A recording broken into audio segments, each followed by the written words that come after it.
Et vous, que dites-vous? Pour vous, qui suis-je?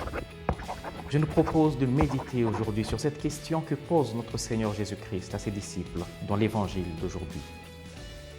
Aujourd'hui, Jésus te pose la question. Et toi, d'abord, que dis-tu? C'est la première partie de la question. Que professes-tu que je suis? Nous le disons et le chantons souvent. Jésus mon sauveur, Jésus mon meilleur ami, Papa Nanguya. Et surtout ici chez nous à Kinshasa, nos églises de réveil nous ont appris pas mal de mots hébreux qui désignent Dieu et par lesquels plusieurs appellent Jésus. Jéhovah, Elohim, Adonai, El Shaddai. Bref, Yahvé, mon Dieu, mon Seigneur, le Dieu des armées. Nous le professons. Mais cela ne suffit pas, parce que même le diable professe la grandeur et la divinité de Jésus. Rappelons-nous du démon qui criait pendant que Jésus exorcisait un homme. « Que veux-tu, Jésus de Nazareth ?» Nous savons qui tu es, le Saint de Dieu. Donc, si ce n'est que professer de sa bouche qui est Jésus, le démon le ferait peut-être mieux que nous, puisque comme esprit, il connaît peut-être mieux que nous la grandeur et la divinité du Christ. Le Christ lui-même disait à ses disciples que ce n'est pas en me disant « Seigneur, Seigneur » que vous entrerez dans le royaume des cieux, mais c'est en faisant la volonté de mon Père qui est aux cieux. Plus que parler, il faut vivre effectivement comme des disciples du Christ qui font la volonté du Père. D'où la deuxième partie de la question. Après, que dis-tu?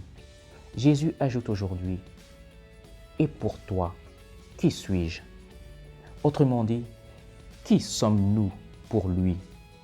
La veille de sa passion, Jésus avait dit à ses disciples, « Je ne vous appelle plus serviteurs, je vous appelle mes amis. » Celui qui se dit chrétien se demandera donc, en toute vérité, si Jésus peut dire de lui ou d'elle, « Voilà mon ami, voilà mon disciple, voilà un homme, une femme qui vit mon commandement d'amour, voilà quelqu'un qui sait pardonner et ne garde pas rancune comme je l'ai enseigné, quelqu'un d'honnête et de juste qui déteste la corruption, voilà quelqu'un qui a souci du pauvre, du faible, des exclus.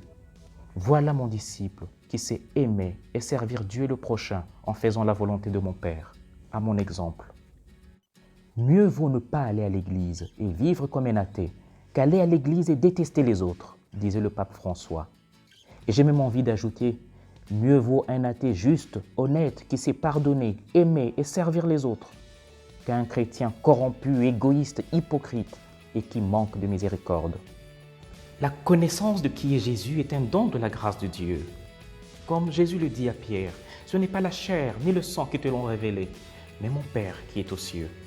Prie donc avec moi pour que le Seigneur nous donne de le connaître vraiment et de vivre en vrais disciples. Prions.